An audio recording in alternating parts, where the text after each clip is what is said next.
just giving him the perfect gift. 38 years on this planet, and my own wife forgot my birthday. Not delayed it, not mixed up the date, completely, utterly forgot it existed. I'm Nick Harper, and I fix cars for a living. Grease under my fingernails, honest work, decent money. Nothing fancy, but I've never pretended to be something I'm not. Unlike some people I live with. "Where's Melissa?" I asked the empty kitchen at 6:30 that Tuesday evening. The house felt colder than usual, which is saying something for Cleveland in October. My birthday cake sat in the fridge, the one I'd bought myself because apparently 38-year-old men need to handle their own celebrations now. The front door slammed. Melissa burst in wearing her real estate blazer and that fake smile she reserves for difficult clients. "Hey, honey," she said, not looking at me. "I'm running late for girls' night. Stacy's having relationship drama again." "Girls' night?" I set down my coffee mug harder than necessary. "Mel, what's today's date?" She paused, one heel already off. "Tuesday, October 15th. "Why?" October 15th. My birthday. The day she'd circled on our kitchen calendar every year for the past 12 years of marriage. The day she'd made elaborate plans for, complained about the expense of, used as leverage in arguments. "No reason," I said. "Reason," I said. "Have fun with Stacy." Her phone buzzed. She grabbed it like a lifeline, and I caught a glimpse of the screen. Not Stacy's name. Someone called B with a heart emoji. "Actually, change of plans," she said, typing rapidly. "We're going to that new place downtown, the Meridian Hotel Bar, very trendy." The Meridian Hotel, where rooms start at $400 a night and the bar serves $20 cocktails. Not exactly Stacy's usual dive bar territory. "Expensive for girls' night," I observed. "Stacy's treating. Big commission check." Another lie. I knew Stacy worked at a call center. Melissa kissed my cheek, a dry, perfunctory peck, and headed for the door. "Don't wait up. You know how these things go." I knew exactly how these things went, just not the way she thought I knew. After her car disappeared down the street, I sat in my recliner and stared at the birthday cake in the fridge, chocolate with vanilla frosting, my favorite since I was 8 years old. The cake my mother used to make, the cake Melissa used to make, the cake I now made for myself. My phone showed 3 birthday messages: my mom, my buddy Dave from the garage, and my cousin in Phoenix. 12 years of marriage, and my wife couldn't remember the day I was born. But she could remember to meet B at an expensive hotel. I opened the Find My Phone app we'd installed after Melissa lost her phone at a client showing last year. The little blue dot pulsed steadily from downtown, not moving, stationary at an address I recognized.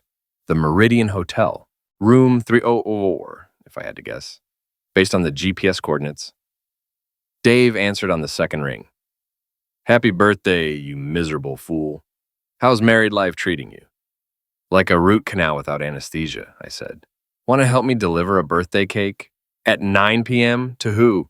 "To my loving wife and her mystery friend at the Meridian Hotel." A pause. "Nick, what are you thinking?" "I'm thinking it's my birthday and I deserve to share my cake with the people who care about me most." Dave knew that tone. We'd been friends since high school, worked together at Murphy's Garage for 5 years before he became a cop, then worked together again after he quit the force. He understood the particular brand of sarcasm that meant I was about to do something either brilliant or catastrophically stupid. "I'll be there in 20 minutes, he said. "And Nick, bring the good cake." The Meridian Hotel lobby screamed expensive desperation.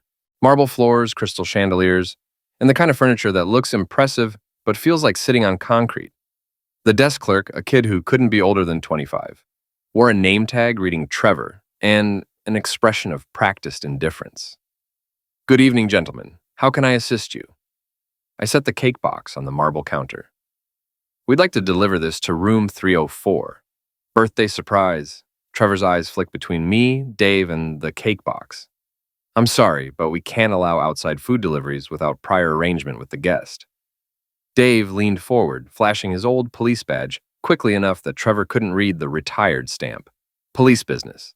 We need this delivered to room 304 immediately." Trevor's demeanor shifted instantly. "Of course, officer. Should I call up to announce the delivery?" No, I said, it's a surprise. Just knock and tell them it's from the birthday boy. I pulled out my phone and set a timer for 15 minutes. Actually, wait exactly 15 minutes before you deliver it. The timing is crucial for the surprise. Trevor nodded eagerly. Absolutely, sir. 15 minutes exactly. Dave and I walked back toward the elevator bank, but instead of leaving, we ducked into the hotel bar. Through the floor-to-ceiling windows, I had a perfect view of the lobby and the elevator bank. You want to tell me what's really in that cake? Dave asked, ordering 2 beers. Just cake, I said. Chocolate cake with vanilla frosting and a very special filling. Nick, red food coloring, lots of it, mixed with some expired fish sauce I found in the back of our fridge, all sealed in little balloons and hidden inside the cake layers. Dave stared at me. You made an exploding cake. I prefer to think of it as an interactive dining experience. And the timer activates a small battery-powered device I borrowed from the garage. Creates just enough vibration to pop the balloons. Should happen right around the time they're cutting into it. Jesus Christ, Nick. He's not involved in this particular revenge plot. We watched Trevor check his watch, pick up the cake box, and head for the elevators. My phone showed 13 minutes since I'd set the timer. Last chance to call this off, Dave said. She forgot my birthday, Dave. 38 years old, and my wife forgot the day I was born so she could screw some guy named B in a hotel room. You don't know for sure. Their room 304 is a suite. Costs $600 a night. Melissa doesn't have $600 for girls' night, and Stacy sure as hell doesn't. 2 minutes left on the timer. Through the lobby windows, I saw Trevor stepping off the elevator on the 3rd floor. My phone showed 30 seconds. Happy birthday to me, I said, raising my beer. The explosion wasn't loud enough to hear from the bar, but the chaos that followed was unmistakable. Trevor came running out of the elevator, his uniform splattered with red. Hotel security rushed toward the stairs. Other guests gathered in the lobby, pointing and whispering. My phone rang. Melissa. Nick. Oh my God, Nick, something terrible happened. What's wrong, honey? I thought you were at girls' night. I am. We are. But there was this accident, this horrible mess, and... Slow down. Where are you exactly? The Meridian Hotel. We came here after dinner, and someone sent this cake to our room, and it exploded everywhere. And there's red stuff all over everything. And the hotel is saying we have to pay for damages. And our room? I thought you were at the bar. A pause. I meant the room where we were having drinks. A private room. For the party. What party? Stacy's party. For her commission, I told you. Right. Well, that sounds awful. I'm sure it's just a misunderstanding. Nick, they want $68,000. The carpet, the walls, the furniture, everything is ruined. $68,000. Even I was impressed. I'm sure your friend can handle it, I said. The one who's paying for everything. Another pause. Actually, can you come down here? I need you to... Sorry, honey.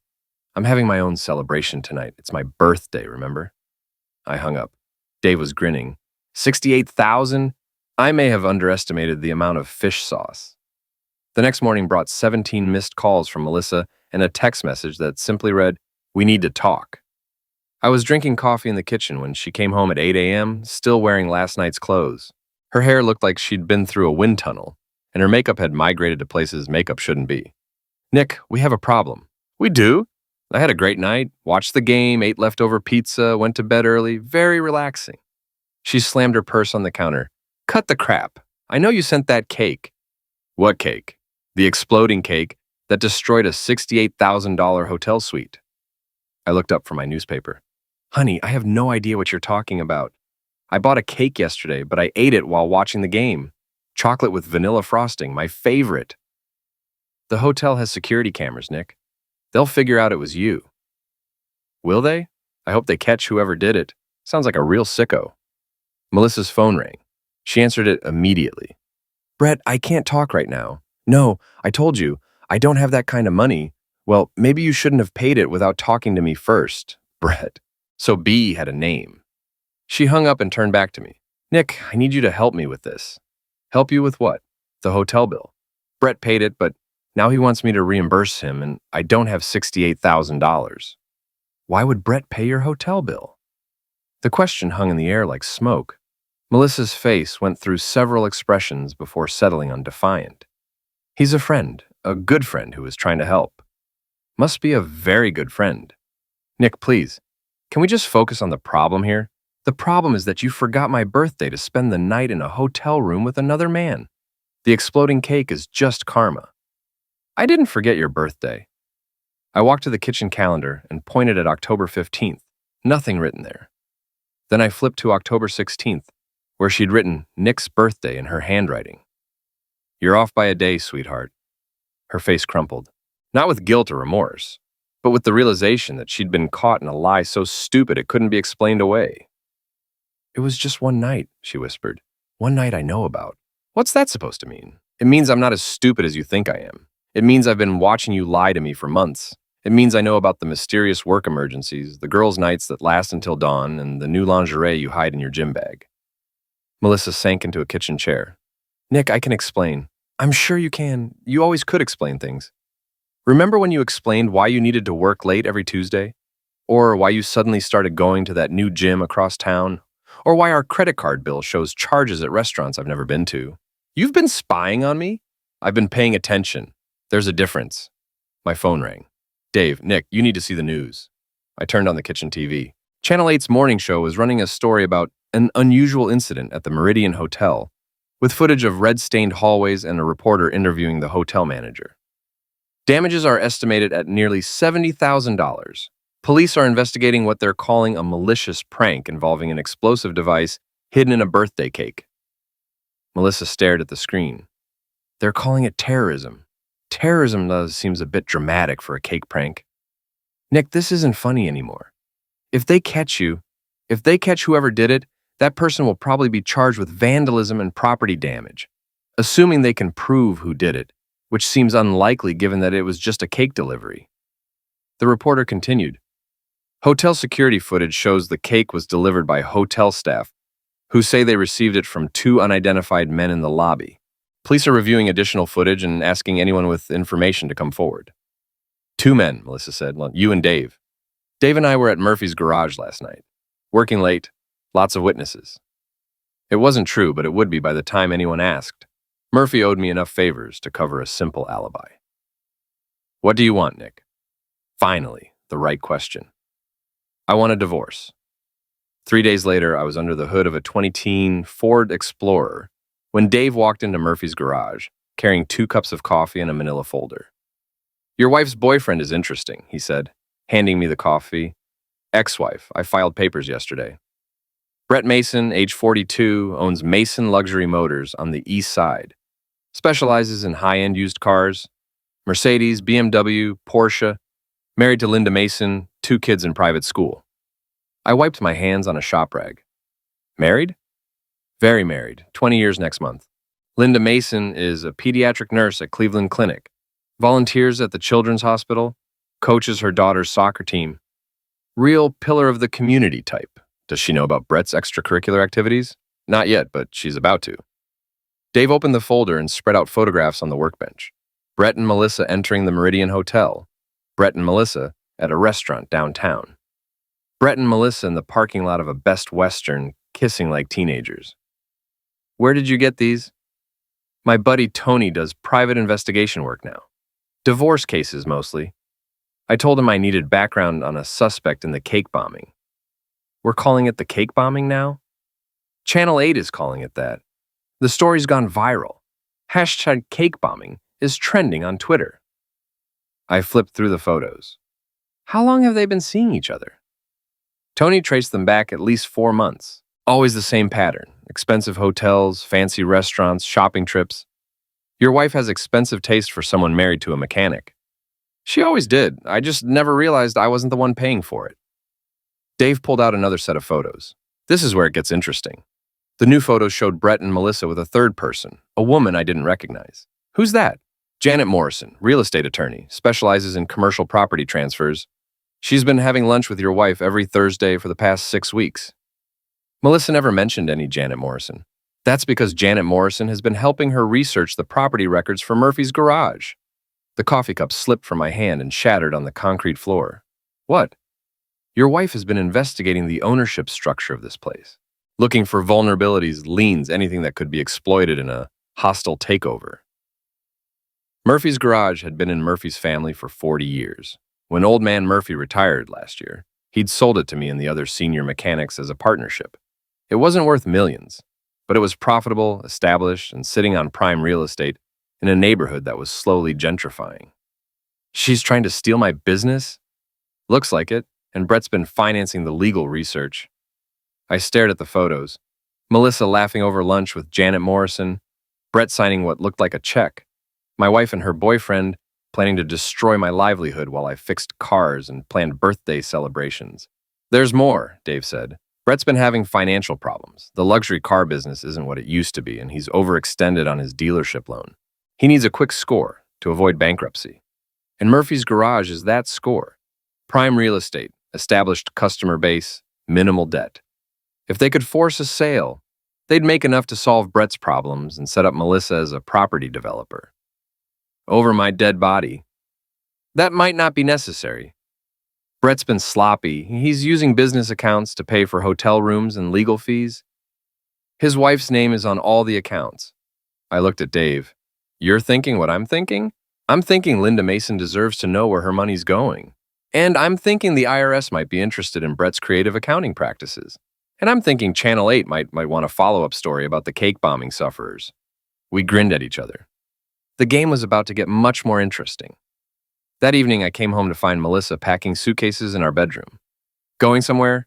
I'm staying at Stacy's for a while, until this legal mess gets sorted out. What legal mess?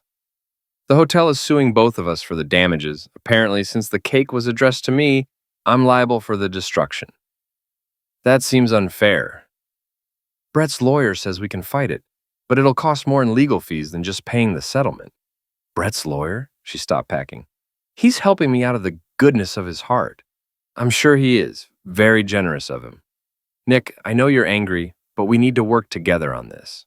The hotel wants $68,000, and if we don't pay, they'll garnish both our wages and put liens on our property. Our property? You mean the house that belonged to my mother? The house I inherited when she died? The house that has your name on the deed only because we're married? It's community property, Nick. Not for much longer. She zipped up the suitcase and turned to face me. The divorce papers won't protect you from the hotel lawsuit. Maybe not, but they'll protect me from you. What's that supposed to mean? It means I know about Janet Morrison. I know about the property research. I know about your little plan to steal Murphy's Garage. The color drained from her face. I don't know what you're talking about. Sure you don't. Just like you didn't know it was my birthday when you were screwing Brett in that hotel room. She grabbed her suitcases and headed for the door. You'll regret this, Nick. Brett has lawyers. Good lawyers. And when this is over, you'll have nothing. We'll see about that. After she left, I sat in the kitchen and called my own lawyer. Then I called Tony, the private investigator. Then I called Linda Mason. Mrs. Mason, my name is Nick Harper. I think we need to talk about your husband. Linda Mason was nothing like I'd expected. She was small, maybe 5'3", with graying hair and the kind of quiet intensity that comes from dealing with sick children all day. We met at a coffee shop downtown, neutral territory where neither of us would be recognized. Your husband has been having an affair with my wife, I said without preamble. She didn't flinch. I know. You know? I've known for 2 months.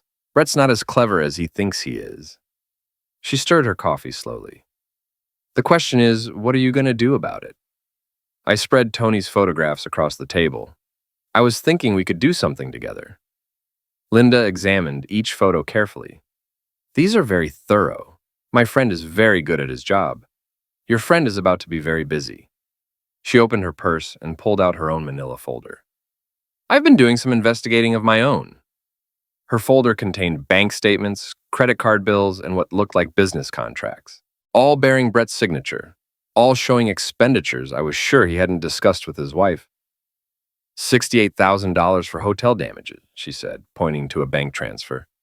$15,000 for legal fees. $8,000 for jewelry that I never received. $22,000 for restaurant bills and hotel rooms over the past 4 months. You've been keeping track. I'm a nurse, Mr. Harper. I'm trained to document everything. She flipped to another page. Brett has also been using our joint business account to fund what appears to be a hostile takeover attempt of your garage.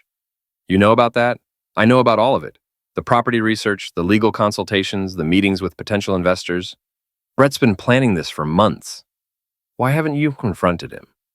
Linda smiled, and for the first time, I saw steel behind her quiet demeanor.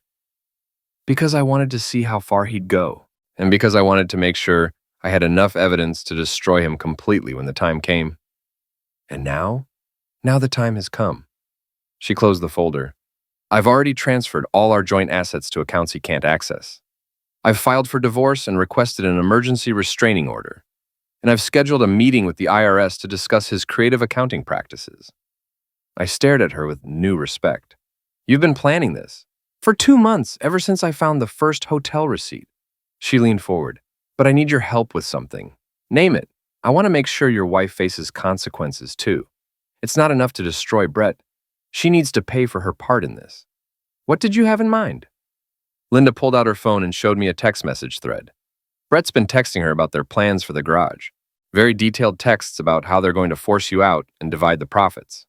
That's conspiracy to commit fraud, among other things. But I need more evidence, something that shows clear intent to defraud you and your partners. I thought about it. What if we gave them an opportunity to incriminate themselves? How? What if they thought their plan was working? What if they believed they'd found a way to force the sale of Murphy's garage? Linda's eyes lit up. You want to set a trap? I want to give them enough rope to hang themselves. We spent the next hour planning.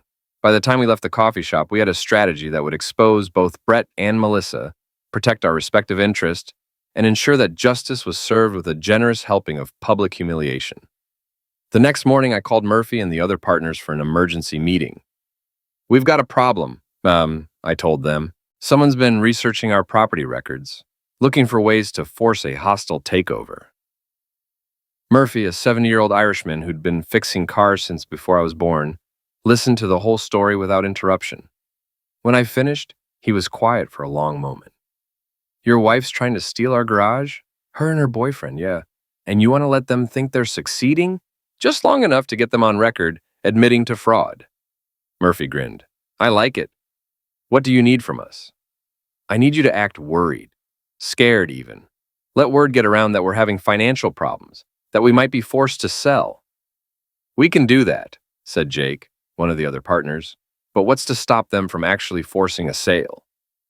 Linda Mason is going to make sure her husband doesn't have access to the money he needs to complete the purchase. And I'm going to make sure Melissa incriminates herself so thoroughly that she'll be facing criminal charges. And if something goes wrong, then we'll deal with it. But I don't think anything will go wrong. Brett and Melissa are too arrogant to see the trap we're setting. That afternoon, I got a call from Melissa. Nick, I heard about the garage. I'm sorry. What about the garage? The financial problems, the potential foreclosure. I know how much that place means to you. Word traveled fast in our neighborhood. Yeah, it's been rough. The hotel lawsuit didn't help. Listen, I might be able to help. I have some contacts in real estate investment. People who might be willing to buy the garage and keep you on as manager. Really? It wouldn't be the same as owning it, but at least you'd still have a job. That's very generous of you, Mel. I know we're getting divorced, but I still care about you. I don't want to see you lose everything. The concern in her voice was almost convincing. If I didn't know about her meetings with Janet Morrison, I might have believed she was trying to help. Who are these investors? Just some people I've met through work. They're always looking for good investments. Would one of them happen to be named Brett Mason? A pause. How do you know Brett? Lucky guess. Another pause. Nick, Brett's a good guy. He wants to help. I'm sure he does. Set up a meeting. Really? Really, if he can save the garage, I'm willing to listen. After I hung up, I called Linda Mason. They took the bait. Excellent. Are you ready for phase 2? Let's do this. The meeting was set for Friday afternoon at Murphy's garage. Brett arrived in a silver Mercedes that probably cost more than I made in 2 years. He wore a suit that screamed expensive and a smile that screamed hunter. Melissa arrived separately, playing the role of concerned ex-wife. She'd dressed conservatively, navy blazer, minimal makeup, the picture of professional respectability. Nick, thank you for agreeing to this, she said, kissing my cheek like we were still friends.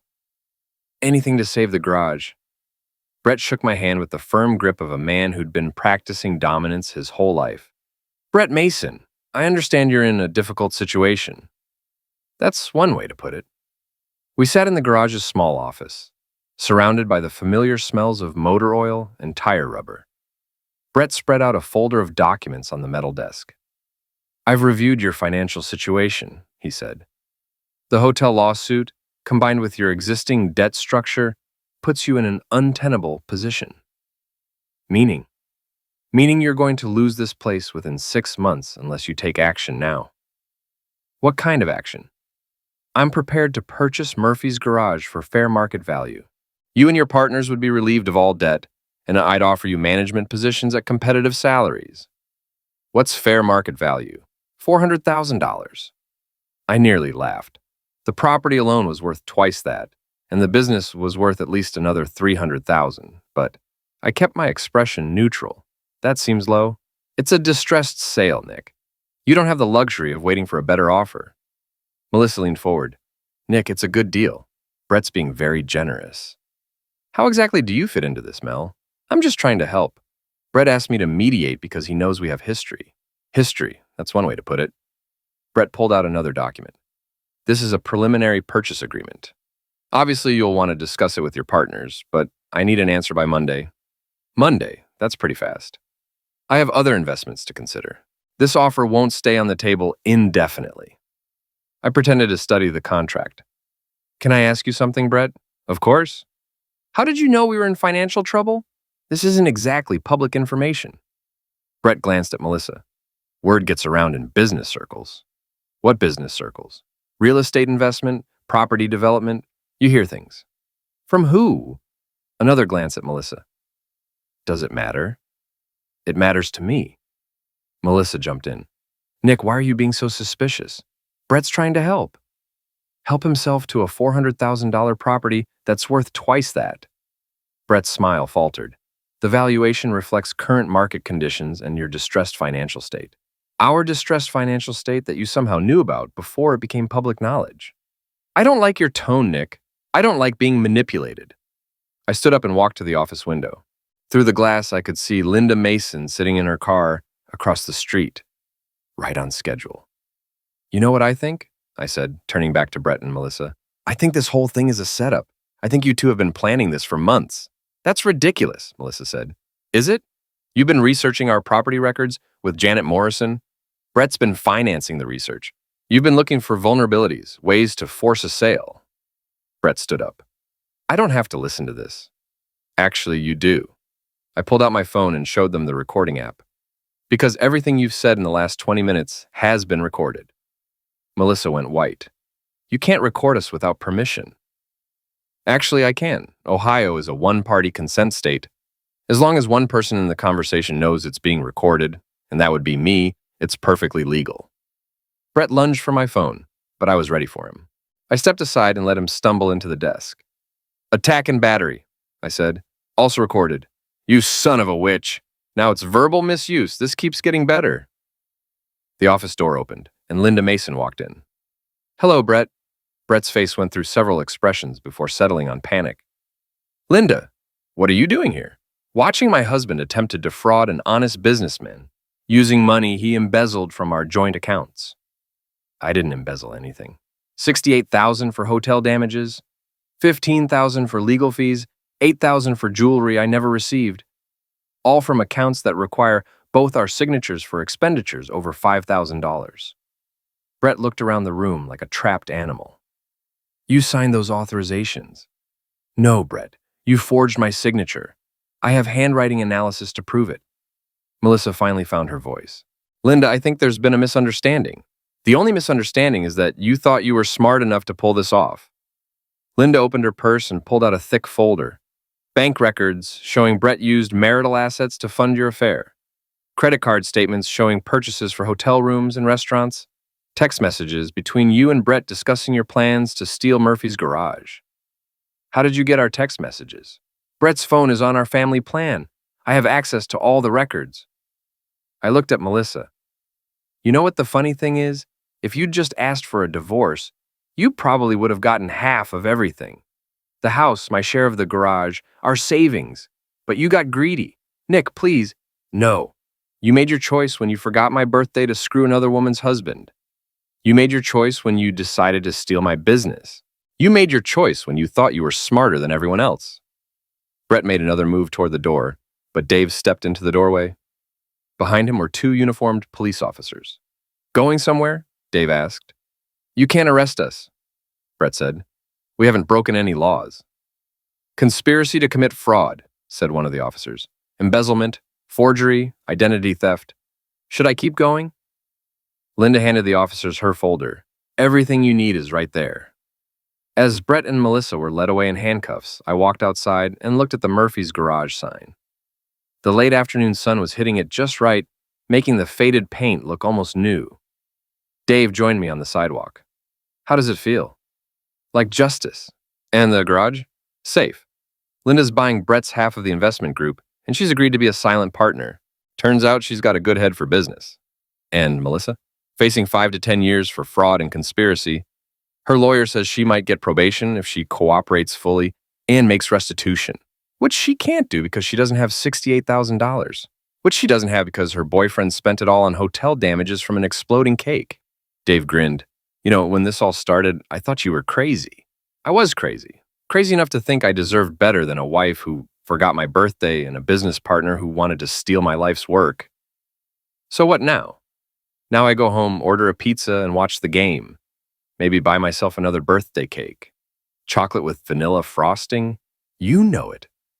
As we walked back toward the garage, I pulled out my phone and deleted the Find My Phone app. I wouldn't be needing it anymore. The local news that night led with the story, Cake Bombing Leads to Fraud Arrests. Channel 8's reporter stood in front of the Meridian Hotel, explaining how a birthday prank had unraveled a complex conspiracy involving infidelity, embezzlement, and attempted business theft. I watched it from my recliner, eating leftover pizza and chocolate cake. 38 years old, divorced, and finally free. It was the best birthday I'd ever had.